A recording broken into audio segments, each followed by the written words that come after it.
Bismillahirrahmanirrahim. Assalamualaikum warahmatullahi wabarakatuh. Syukur alhamdulillah kita masih bisa berjumpa kembali di channel Tebar Iman ini. Sholawat dan salam tak lupa selalu kita sanjungkan kepada junjungan kita Nabi Agung Muhammad Sallallahu Alaihi Wasallam. Allahumma sholli ala Sayyidina Muhammad wa ala ali Sayyidina Muhammad.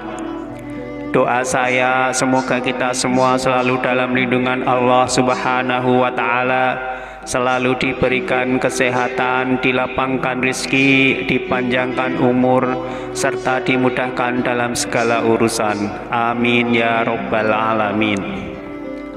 Pemirsa beriman yang dirahmati Allah, ada sebuah perbuatan maksiat yang masih banyak dilakukan oleh manusia, yang kebanyakan mereka tidak menyadari kalau perbuatan tersebut dapat meruntuhkan semua amal ibadahnya. Meskipun dia seorang ahli ibadah, ahli sholat, ahli zikir, ahli puasa, dan ahli sedekah, tapi kalau dia melakukan perbuatan yang satu ini, semua amal ibadahnya tidak akan diterima oleh Allah Subhanahu wa Ta'ala. Bahkan dia selalu dalam murkanya Allah dan Rasulullah dan para malaikatnya.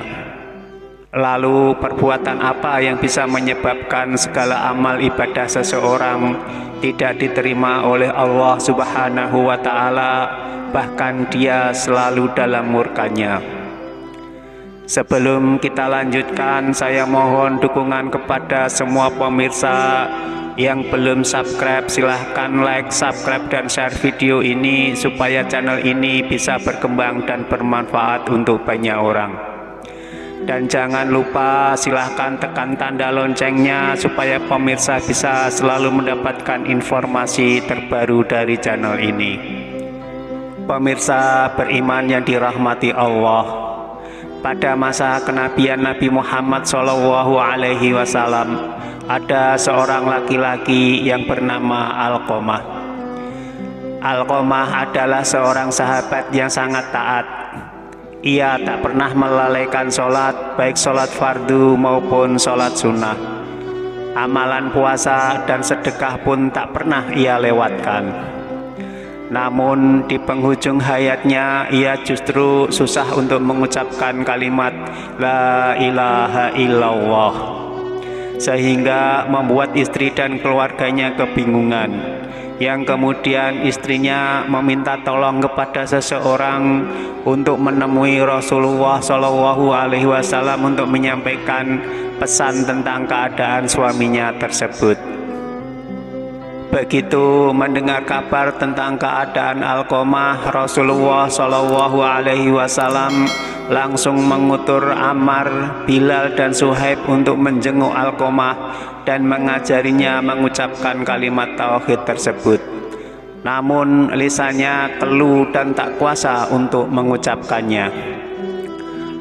Mereka bertanya-tanya, bagaimana mungkin seorang yang taat kepada Allah dan Rasulnya kesulitan dalam melafadzkan kalimat La ilaha illallah menjelang ajalnya.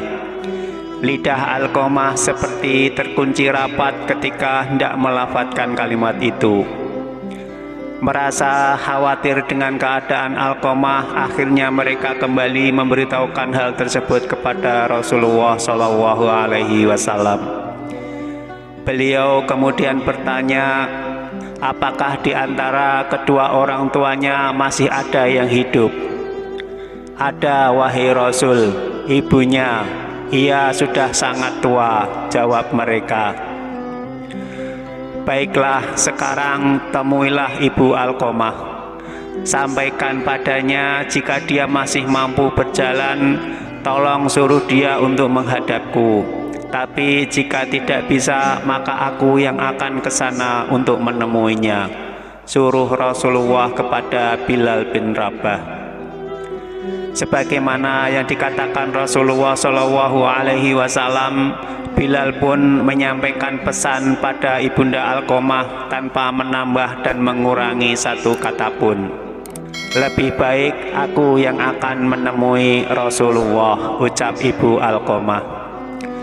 Meski sedikit tertatih-tatih dengan tongkat sebagai penyangga, Ibunda Alqamah pergi menemui Rasulullah bersama Bilal. Sesampai di rumah Rasulullah, Ibunda Alqamah mengucapkan salam dan langsung disambut oleh Rasulullah. Kemudian baginda Rasulullah bertanya, "Wahai Ibunda Alqamah, jujurlah kepadaku. Jika berbohong, maka wahyu Allah akan turun kepadaku. Bagaimana keadaan anakmu Alqamah?" Ia menjawab, "Wahai Rasul, anakku itu rajin sholat, rajin puasa, dan banyak sedekah." "Lantas bagaimana keadaanmu kepadanya?" desak Rasulullah Shallallahu Alaihi Wasallam. "Aku tidak suka kepadanya karena ia lebih mementingkan istrinya dan durhaka kepadaku," jawab Ibunda Alqamah. Berarti muka sang ibunda yang membuat Alqamah terhalang untuk mengucapkan syahadat, ungkap Rasulullah Shallallahu Alaihi Wasallam.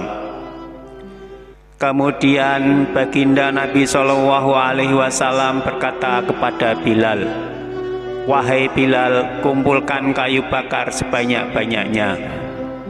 "Untuk apa ya Rasul?" sela Ibunda Alqamah.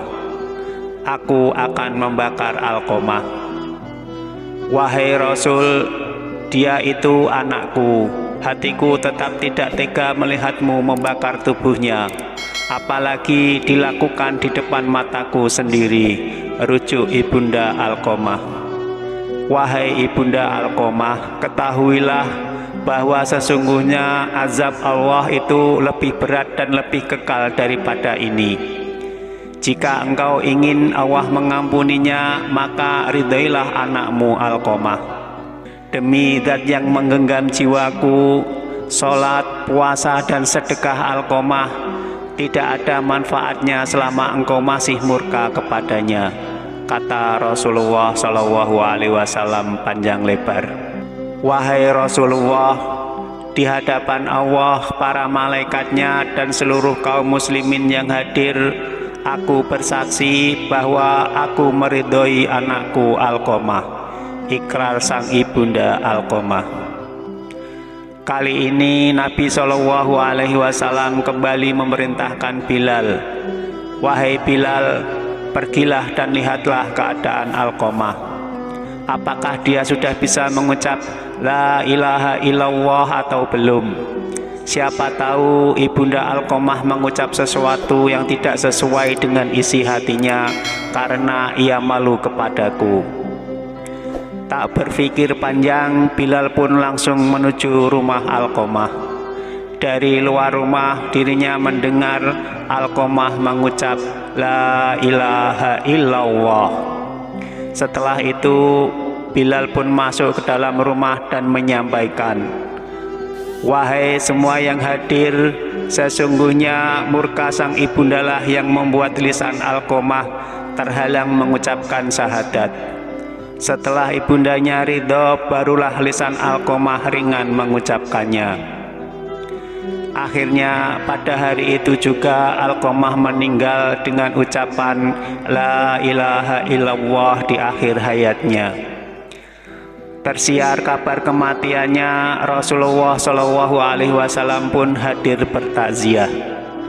Pada saat pemakaman, baginda Nabi Shallallahu Alaihi Wasallam berdiri di pinggir lubang kubur dan berpidato, "Wahai kaum muhajirin dan ansor, siapa saja yang mementingkan istrinya daripada ibunya, maka laknat Allah, para malaikat, dan seluruh manusia adalah untuknya.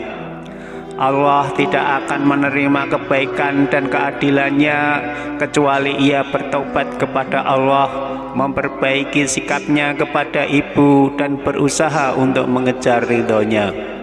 Sesungguhnya ridho Allah berada pada ridho ibu, murka Allah juga berada pada murka ibu.